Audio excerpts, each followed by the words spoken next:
Terry, I understand that the Royal Oak Women's Club just won a very prestigious award. Yes, we are one of 43 clubs that are in the state of Michigan, and we were voted Women's Club of the Year for GFWC Michigan.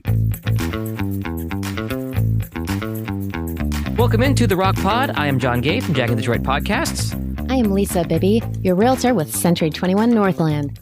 We're really excited today. This has been a long time coming to talk about the Royal Oak Women's Club. Today we have Terry Poduska, who is president of the Royal Oak Women's Club.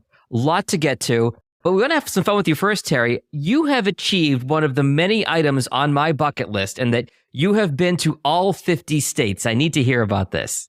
Yes, I started taking my kids traveling when they were young. Our original goal was not to hit all 50 states, but my daughter had a project and she was supposed to come up with how many states she had visited. And we discovered she only had 13 more to go. Oh. We decided, we've got to go squeeze those 13 in. Now, we are also geocachers. Everybody has their own criteria to go to visit the 50 states. We have geocaches in all 50 states. So wait, which was the first state that you traveled to? Oh, wait, if she had it 37, I think we should ask her the last state. Yeah, well, and the last one. So Michigan, of course, is the first state. Well, I mean, the first one that you traveled to. Ohio. Okay. Our last state was North Dakota. So, Terry, we know the Royal Oak Women's Club does a lot with the Chamber, but you've also involved with the Chamber for quite some time. Can you talk to us a little bit about your experience with the Royal Oak Chamber? Well, I originally worked for the Chamber back in the early 2000s. Actually, just about the time I was leaving when Shelley Kemp was starting. Okay. So we did get to work on a couple things, the garage sale and the Royal Oak and Bloom together. But I have always been a huge advocate for the Chamber just because the networking opportunities, the opportunities that you can get by knowing other people, we try, including the Royal Oak Women's Club, we try to utilize members. I've met some great people. I've had great resources, using them.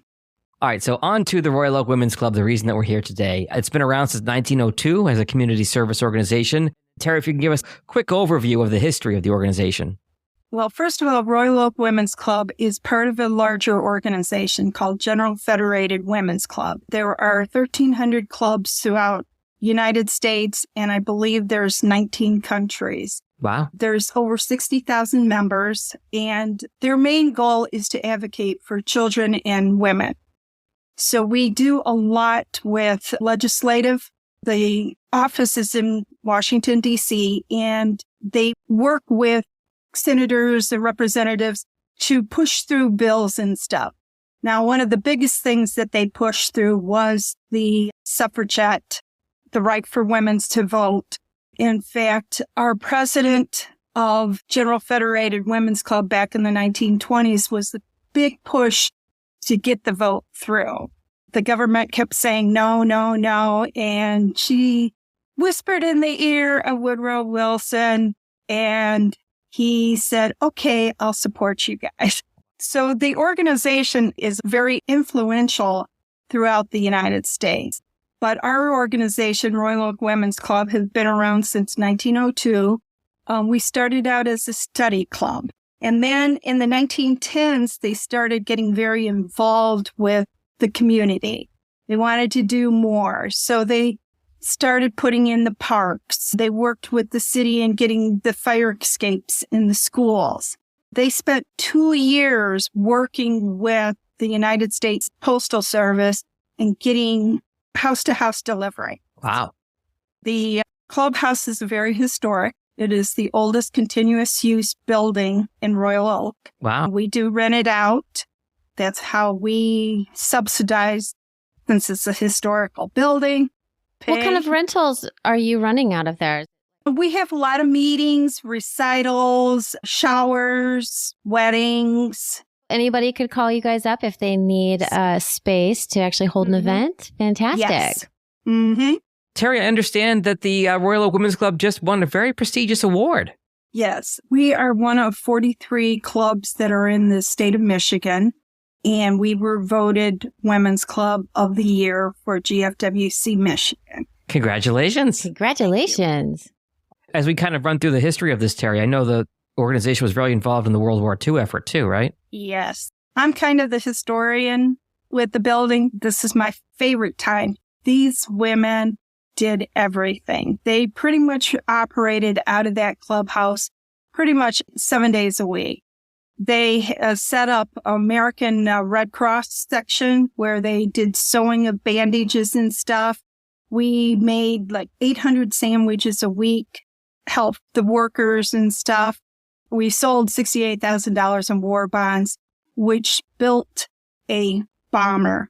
General Federated women's clubs were asked to pay for one warplane per state in the 40s. And it's crazy. You never hear stories like this. Yeah, there was a lot of women behind the scenes doing things and supporting everything. This is fantastic.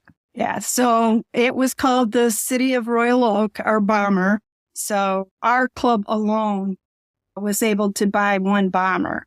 So they ended up with, it was hundreds, even though they had basically only asked for probably about 45 at that time. The women's clubs throughout the United States, I think it was almost 200 planes that they were able to buy per se. So. You know, to Lisa's point about the stuff we don't hear about World War II, we're recording this on August 5th, so the Olympics are going on right now, and there's a lot of stuff they've shown about Normandy and France and everything. And on a personal note, because you're interested in World War II like I am, Terry, I just have to share this. My grandfather was a World War II veteran, and we were contacted a couple weeks ago by a gentleman in the Netherlands who was walking around with a metal detector and found my grandfather's dog tags. And he's returning them to our family. It's been this amazing journey through Ancestry.com and a long, long story that would be its whole other podcast. But I am fascinated by World War II, and I'm thrilled to just hear about all these stories that we don't, like Lisa said, hear about that often.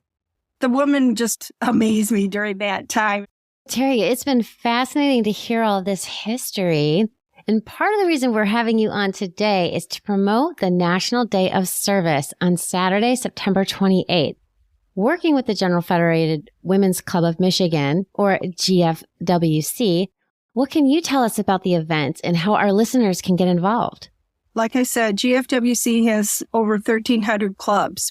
They have asked all the clubs to put on a project for food insecurities. We have chosen Blessing in a Backpack, which is a local here in Royal Oak. Great organization. Yeah. Last year, they told me there was 900 kids that were eligible. Not all of them took advantage of it, but there were 900 kids in our school system that's eligible to participate in the Blessing in a Backpack. So we are running a food drive for Blessing in a Backpack on Saturday, September 28th.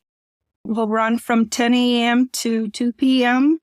They can go to our website. We will have a listing of the foods that can be donated and stuff like that. That is fantastic. Again, September 28th, we're going to have links in our show notes for that. You talk about some of the other organizations you help with in the area? Yes, we work with quite a few organizations. We've done the Care House in Pontiac. There's two major organizations that GFWC Michigan, one has actually started, was Girls Town. It is now Guiding Harbor. They assist with girls that are displaced from their families and stuff. They house, I think, about 20 girls in which they will feed them, educate them, keep them safe. We have another organization called Bay Clef, which is up in the UP. This is a 7-week camp in which kids who would not be able to normally go to other camps will be able to attend. They go out of their way to assist these kids to be able to go swimming or play soccer or whatever. They come up with alternative methods to help them have the closest summer camp experience as possible. So, Terry, I know the Royal Oak Women's Club has a long history of working with the Chamber. I know a lot of our Chamber members are also active with the Women's Club. But for those listening who might want to get involved that haven't been involved, I know you've got 2 meetings coming up in the next few weeks. So if you want to mention those real quick as well. Yes. Our first meeting is going to be Tuesday, September 10th, and it starts at 6 o'clock. And then Our next one after that will be October 1st, again, starting at 6 o'clock. They do take place at the Royal Oak Women's Club, 404 South Pleasant. It's at the corner of 4th and Pleasant. Excellent. All right, now, Terry, it is time for our fishbowl question of the day. We're going to ask you a totally random question. So, Lisa, if you would like to pull today's fishbowl question. Yeah, let me dig in here. All right. Terry, we got a good one for you. So you have been to so many real life places. What fictional place would you most like to go to? Hogwarts. Ah. I'm a Harry Potter fan. Have you been to the Harry Potter world at Universal in Orlando? Yes. Okay. That's about as close in the real world as you can get to it, but fictionally we'll say Hogwarts. I like it. We even went to the British Museum, had a exhibit in New York City. And it was really cool because it was all about Harry Potter, but it took you through the classes. Oh, so wow. They would set up a herbology class, dark arts classes, and you'd go through and they would set the class up and it'd show you books and stuff like that. It was really cool exhibit. Very cool. I think they should have a real Hogwarts school. Yes. I bet you they'd have a lot of attendance. Moneymaker all over it. Terry, before we let you go, and thank you so much for coming on and sharing about the Royal Oak Women's Club, you mentioned the meetings. We're going to have, again, that information in the show notes. If our listeners want to get more involved with the Royal Oak Women's Club, I know you've got a Facebook page. We'll link in the show notes and a website. What's the website real quick? It is rowc.org. And thanks so much for coming on and sharing with us today. Thank you. Thank you, Terry. It was fantastic to have you on our show. My name is Elisa Bibby. I'm a realtor with Century 21 Northland. I put the real back in realtor. We want you to love where you live. Questions about buying or selling your home? Call my cell at 248-981-3610.